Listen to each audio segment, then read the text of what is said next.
Okay, I'm back to work on the Pontiac. I just pulled the fuel line off. You can see here where it was leaking. I just put seal oil on it to try and stop it so I could run the car. But everywhere where it's foamed white, I think, is where it was leaking. So I'll just use that as a template to make the new line. All the bolts, fasteners, everything just came right out. Some of the little clips that hold the fuel line on were rusted out, so I just make some new ones. The bolts are fine. I'll reuse the old original bolts.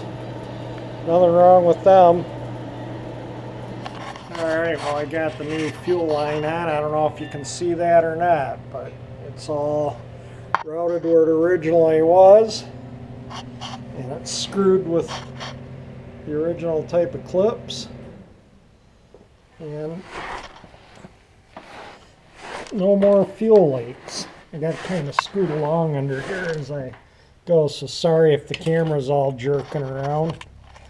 But yeah, it's a new fuel line. I caulked where I'd welded, shot a little coat of paint on it.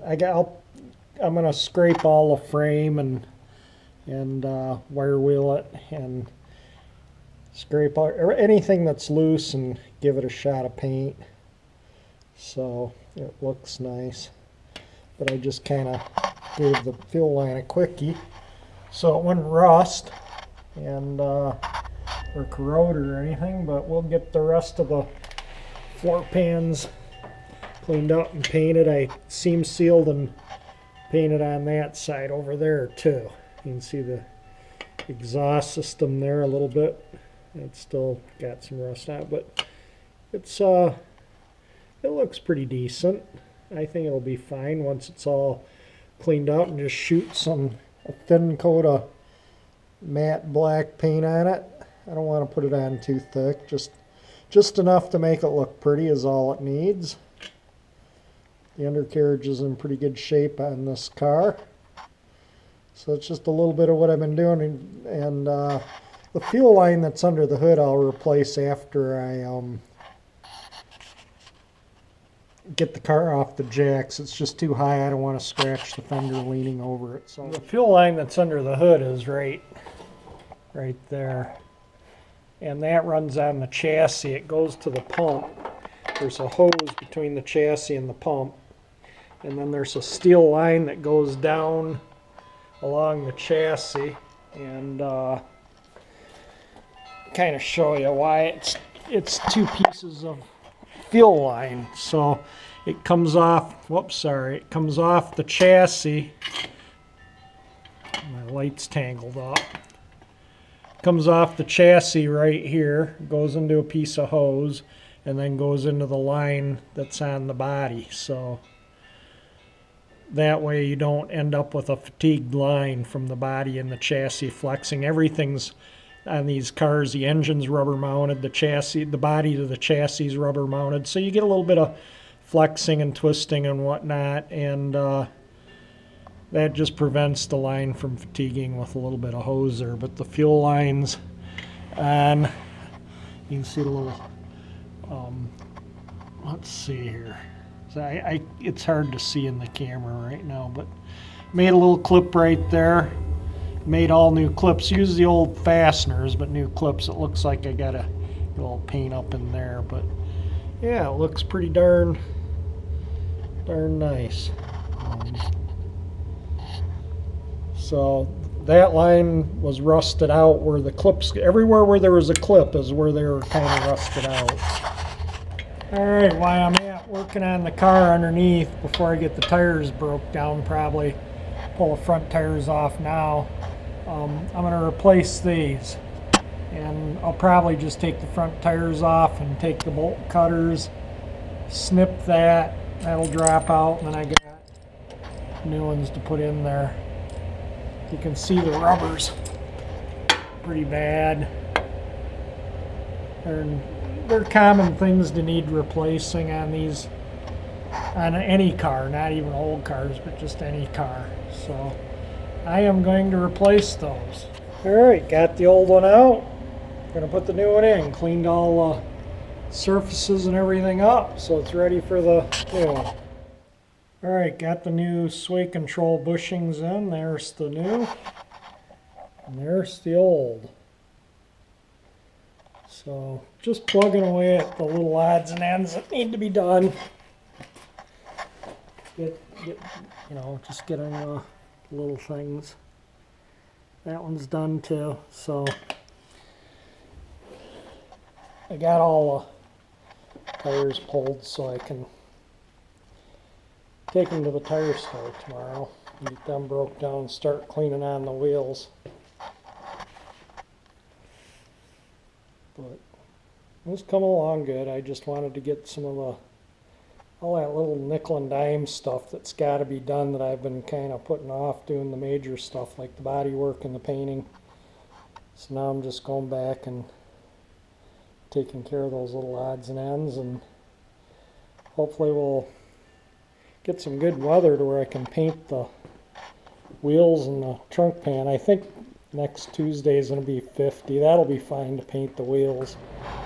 Alright, I'm just going to add this little tad to the video. I'm just going to thank everyone that watches my videos, all the people that have subscribed to my channel. I want to say thank you.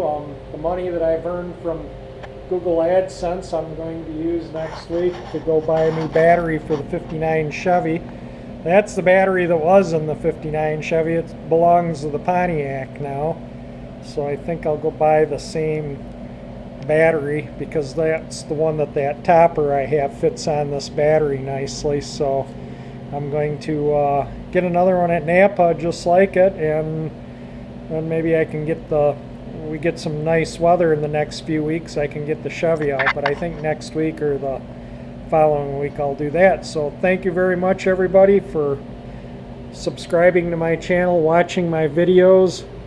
I have a lot of fun making the videos on the car. It's been a fun car so far. It's not really giving me any grief and aggravation. It runs and drives nice. It's a nice, clean, solid, original, mostly original. It's a survivor basically.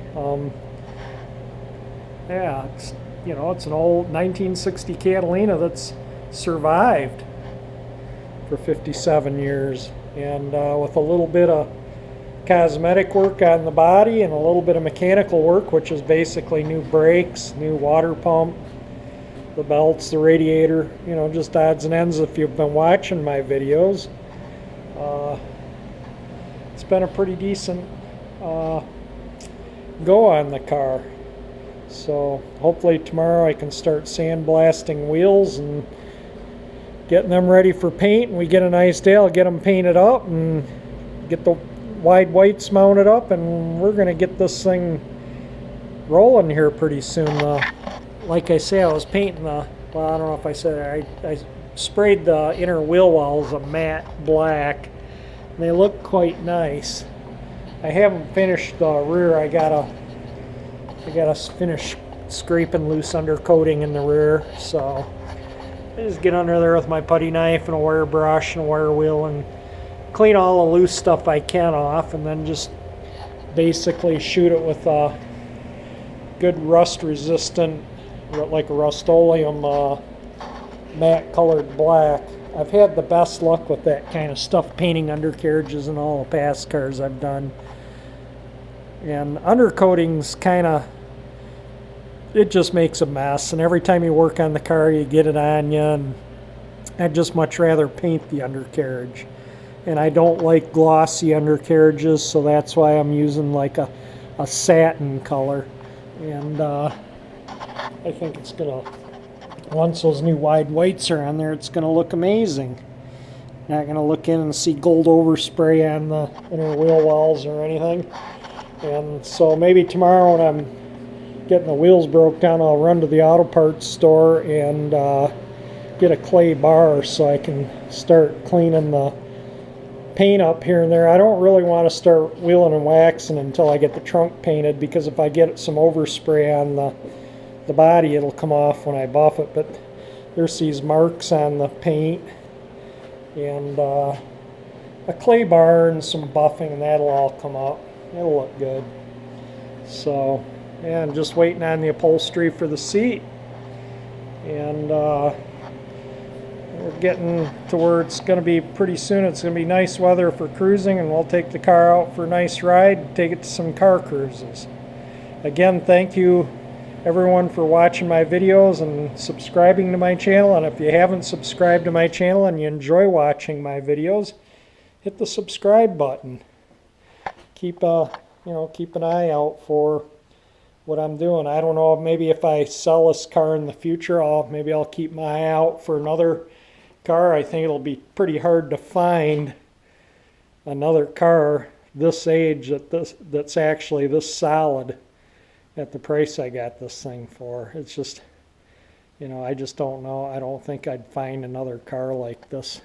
This thing's just too, is in such good shape for its age, and being mostly original. It's an unmolested car. Nobody's had their grubbies on it changing things, pulling intakes or putting tri-powers on it or headers or changing the generator to an alternator or, stuff like that. So, or putting disc brakes on it. This is a true survivor with most of the original stuff. Those are the original brake drums still. I just had them turned. They'd never been turned from day one. So, kind of a little bit of what's going on today. I thought after the power's back on, I thought I'd get back out here and get going. So, thank you again.